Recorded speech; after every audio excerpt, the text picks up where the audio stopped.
Hello, and welcome back to Morning Cup of Brand Spark, where we explore the moments that reflect us back to ourselves. Today's guest is Patrick Williams. He's an artist, an educator, and a TEDx speaker who has spent over 4 decades exploring creativity as both a practice and a way of being. We're talking about what happens when we lose our creative woods and what it takes to find our way back. So let's get started. In the mirror light I see what's true. The spark in me, the spark in you. One cup, one truth, one little fire. Morning voices climbing higher.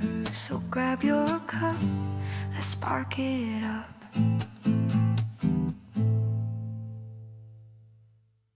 All right. So before we head into the woods, can you tell everyone where you're joining from today? Sure. I am joining from Omaha, Nebraska, which is actually my hometown that I hadn't lived here for a long time, 40 plus years, I think. Oh, really? Yes, yeah. It's quite the shock coming back after Chicago, Boulder, Colorado, Seattle. Yeah, the journey's been a lot of places and my wife and I are finally back here for a while. We don't know how long. But that must feel good too, to be back. It does, yeah. Yeah. It feels there's a kind of terroir that we believe that we have, just like wine has. I think people have this also, that the minerals, the air, the landscape, all these undescribable parts to the area that you grew up in resonates with you in very special ways. It stays with you forever.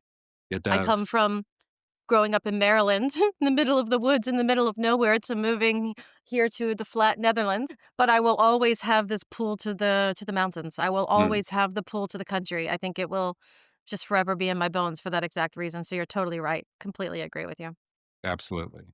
And do you have anything in your cup this morning? Because it's morning for you. It is morning for me, and thank you for having me. My coffee is on the other side of my studio. I forgot to get it. I have a glass of water, so Patrick, I would love to jump into your mirror moment if we could.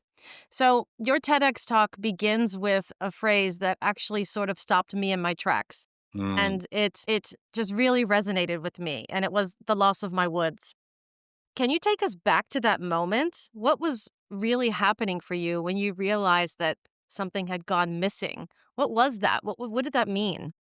yeah, what does that mean? Mhm. It's such a intense part of my early childhood, or I guess mid childhood. I was about 10. And before that, I spent a tremendous amount of time alone, but also with friends in the woods. And literally, it was, as A. A. Milne has written about, the 100 Acre Woods for Winnie the Pooh and Christopher Robin. This was literally 100 acres of woods that was just behind my house. And it was everything.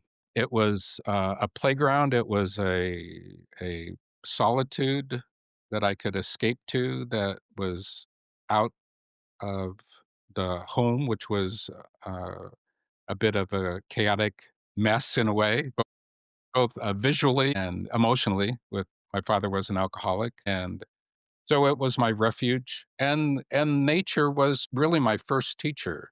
It's where I learned to listen. It's where I learned to see, not only look around, of course, but I really learned to see, because it was there's a different kind of solitude in the woods, just like you grew up with too. They're not high mountain like Colorado forest woods. These are oak trees and elm trees and Same. cottonwoods, and there's a stream that was back there that I played in a lot, climbed tremendous amount of trees. So it was a very powerful connection that I had, both physically and emotionally and spiritually. Of course, I didn't really comprehend that then. I Not just knew then. it. Kids just know what that connection means to them. And then, of course, I didn't get a memo at 10 years old. I wasn't reading the newspapers or, I didn't, if it was on television, you know, didn't notice it. But the city, county decided to put in an interstate, not a direct. So Interstate 80 goes through Omaha, and Interstate 680 is the loop around the city. So, A ring. yeah, like a ring. And the ring happened to go basically right behind my house. And literally, bulldozers came in and pushed the trees over and put them in giant piles. These piles were like maybe 80 feet in diameter and 30 feet high. And, in a sense, they were still, trees take a long time to die, even when you uproot them. And so literally they were living trees in these giant piles and they just poured hundreds of gallons of gasoline on them and lit them on fire. I remember going out and standing at the end of there's a little road, not really road, it was a path. It was a two-lane tractor path that went back through the woods into an area that my dad would farm for he'd plant seed corn or feed corn. And we stood at the end of this path and just looked at this devastation. And the hills were still there, right? It's not super hilly, but it definitely hilly, and the contour was still there, but the trees were all in piles Gone. and smoldering.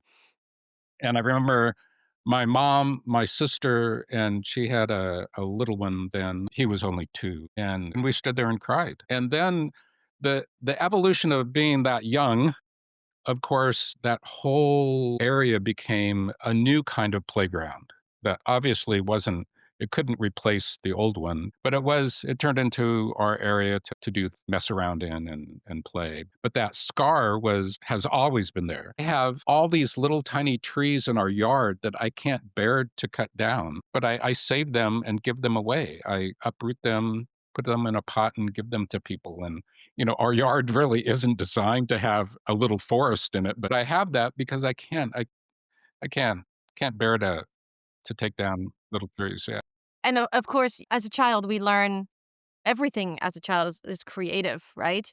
When you were in the woods, you were playing with sticks. I remember doing the craziest things as a kid and thinking, oh my gosh, creativity was just a part of your life, especially different now where there's technology everywhere. I didn't have that growing up at my age. I didn't have phones. I didn't have tech. I didn't have gaming to be playing with. So I was in the woods and I was with my friends and I was at the creek as well. So I know what that feels like. I can imagine as a child of that age, you have to find a different way to play and be creative, right? That's what you did. totally. Yeah, and I didn't put the 2 together until I was asked to speak at TEDx, CU. I started to think about, what am I gonna talk about? I knew I wanted to talk about creativity, and I had I had always s told people about me as a 10-year-old starting to draw really seriously, like looking at apple and trying to recreate it three-dimensionally, with just on my own, not knowing any technique or anything, just figuring it out. And then when I began to think about the TEDx talk, I realized that those 2 events happened at the same time, that I lost the woods and my creativity literally sparked into existence at another level. I was always the kid in class who was drawing or would be asked by other kids to draw a, a Hot Wheels car or Snoopy or whatever, right? That I mentioned in the talk.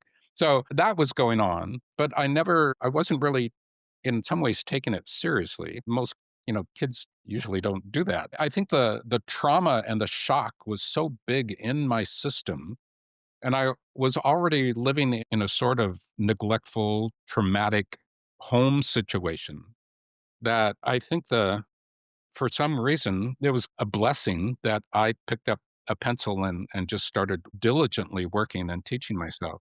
In your talk, you describe creativity not as invention, but as remembrance. What did you begin to remember about yourself in that space? Oh, yeah, that's a good question.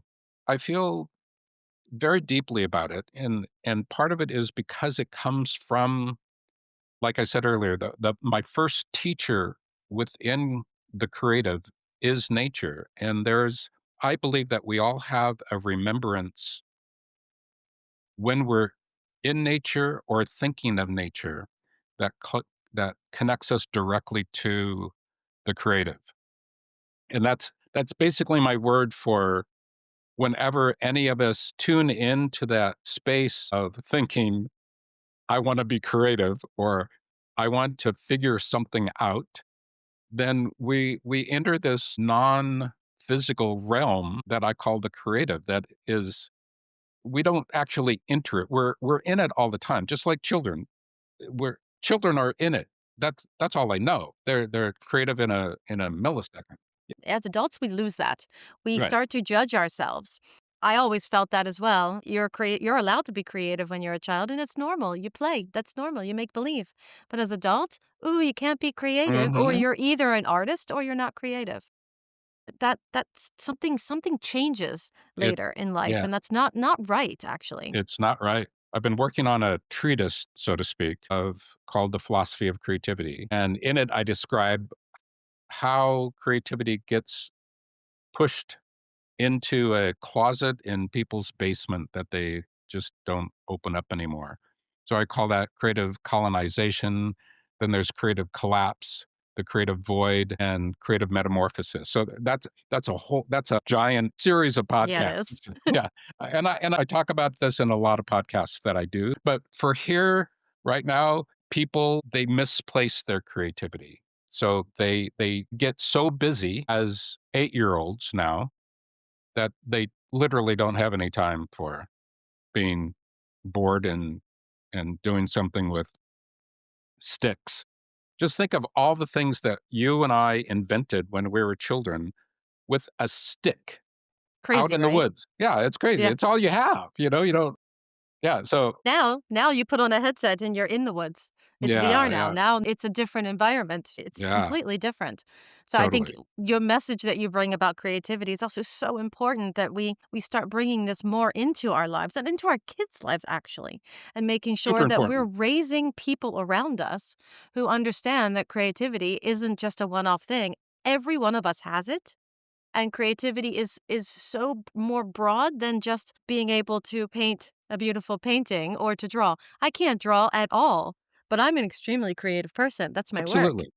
Absolutely. And that's what's key, and that's part of my passion is to assist people in understanding that there's levels of creativity that we exist in. We have generalized creativity, we have specialized creativity, and in the middle we have conventional creativity. So generalized creativity is things like me putting on this blue shirt this, you know, for this interview was just a general creative moment. It's like, okay, what am I going to wear? I want to wear, something a nicer shirt. So I thought blue would be good. And then there's conventional creativity, which is a creativity that is a little bit more focused. That we often, when whatever our work situation is, we're doing conventional creativity.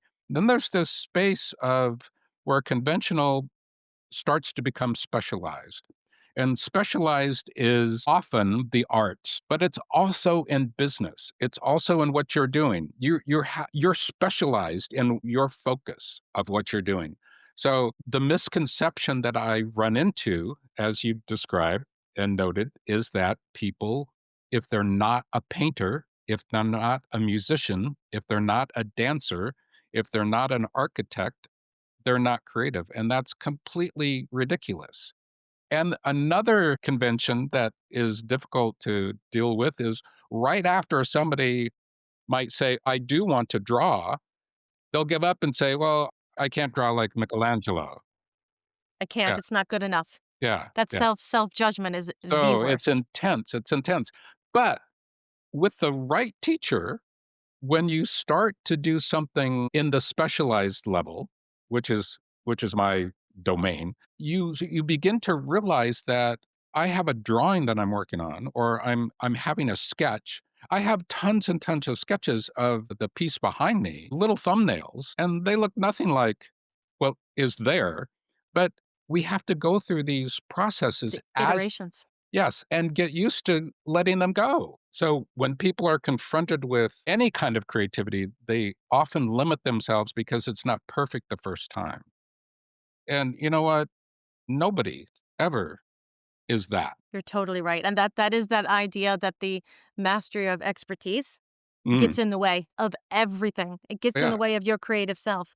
yeah, For the creative and the quote unquote non-creative, who is actually a creative as well, that requirement that I have to be so good at what I'm doing, like right from the bat, mm. that's not the case. You step on a golf course and the first thing you do is get a hole in one. Come on, that doesn't happen, right? No, it doesn't You happen. still learn. I do, of course, believe people are gifted. Yes, they're 100%. I could never paint like you. I couldn't. Even if you taught me, I couldn't do it. It's just not my thing, right? But there are the rest of us, and we can learn. Absolutely. And it's all about scale to a degree of being I haven't found the source where I read this the first time, but supposedly, whether it's true or not, it's just a great story and it sounds accurate. So when in 1512, when the Sistine Chapel was open and finished, all kinds of people came to look. And Michelangelo was standing outside, and supposedly Raphael came up to him and said, "How could you have done this to us?" So one of the greatest painters ever says to one of the other greatest painters ever, "What? Why? Why did you do this? This is so incredibly beyond special and brilliant and genius. What are we going to do now? Yeah, How we do can I?" never compare. Right, right. How do I make another painting after that? So, but we all have. And that's the key. That's the beauty of being human Love it. is that the Sistine Chapel ceiling is exquisitely beautiful. Awesome, Michelangelo. Great. I'm glad you did that. I'm going to make this painting, or I'm going to make that painting, or I'm going to make this building or this sculpture, or whatever it might be. So it's allowing ourselves to find our mirror moments, bringing it into the theme of looking at ourselves. That's what it takes. Is any creative endeavor is a mirror of ourself that we must look at, even if it's challenging and difficult. But if we're courageous and brave enough to look and curious enough to look, which is all attributes of creativity, then we're going to see something special. And when you see that, that is inside the creative. And when you see that, go for it. Couldn't agree more. Mm. And if I can ask you two last things. One is, how do you stay close to the woods now? Now that the woods are Yeah. gone and you've Mm. been through the trials and tribulations, the ups and the downs with your own creativity since then. How do you stay close to it now? Yeah. Well, like I said, I have little baby trees Your out in the baby yard. trees. Just uh, Sunday, we went to, my wife is from Iowa, right across the river. And we went to one of her favorite walks, and it is a little like being in the woods, but not very woodsy. I've thought a number of times to go back to the area that was my woods. The interstate cut between it, so there's a little bit of it left on the northern part of the interstate, but I haven't. I have to find out and ask permission of the people who live there to kind of walk back in the day, like when I was 10, you know, trespassing wasn't a word in my vocabulary. Yeah. And do you have any advice for anyone who might feel a little disconnected from their creativity? Where do they begin? I would say we only feel like we're disconnected from our creativity. And I would suggest if you don't journal, begin journaling and journal every day with a pen and a paper. No digital journaling. That doesn't count. There's something about the physical action of pen to paper when we're connecting to that inner space of emotion and thought that is extra meaningful when we write it down. Because writing down is part of remembrance, right? And also drawing is part of remembrance. Art in itself is a kind of remembering for us. That's why nature and art are so powerful, is because we have all these memories that come to us about our lives and about other people's lives and about other people's connection to. I love this connection to the woods that you have. That's totally awesome. it connects us in a special human way. And it's funny, you just gave me my own mirror moment, actually. The pen, the writing, Mm, I have a very, very tactile thing with pens and writing, which is why I can only write with a fountain pen. And I have dozens and dozens, maybe even 100 at this point, notebooks around the house. And everything I do is here, though I work in the digital. But I will never stop writing that's everything awesome. by hand. Like the feel of an actual fountain pen, there's something beautiful to me about this. So there Absolutely. you go. You just gave me a mirror moment too on the mirror moment. So that's amazing. Perfect. That's awesome. Well, I want to thank you so, so much for joining me. Super inspiring. And I want everyone to go watch your TEDx talk. But before we head out, and I'm almost finished with my cup, where can people find you? Excellent. Thank you, Gina. I have a bunch of hats. This is one of them. One, I'm a painter, so I have a couple websites that are art related. One is patrickwilliams.com and the other is celebrationflowerpaintings.com. And then I have an, a consulting business that I work with people to assist them in reconnecting with their creativity. And the name of the business is Satori Innovation, but the website is called Patrick Williams Stay Creative. So all of those are areas you can find me. You can also I have a new Substack called How to Make a Painting, I which love is it. about the painting that is behind me that nobody can see except you right now. And so I'm having a lot of fun with the Substack. They're short. I'm working on number 15 today, so they're maybe a 2-3 minute read, if that. So, but they Wow. give a little insight into what my process is like. Awesome. And one quick question, do Yeah, yeah, you sure. ship across the world or is it just in the US? And do you also work virtually for I do consulting? work virtually, yes, and I've shipped to Jupiter and Io and Titan and Venus so far, just in the last year. So yes, but Awesome. I do ship. I ship all over. Super. Well, thank you so, so much for joining me. It's been a delight, Gina. Thank you so much for having me. Well, that was Morning Cup of Brand Spark with Patrick Williams, a reminder that creativity isn't something we master, it's something that we remember. Maybe your own woods are calling, that quiet, unhurried space where you feel most alive and awake to what's real. If this conversation helped you to exhale, please share it with someone who's been running far too long from their own stillness. Until next time, keep your coffee warm and your curiosity close. In the mirror light I see what's true. The spark in me, the spark in you. One cup, one truth, one little fire. Morning voices climbing higher. So grab your cup, let's spark it up.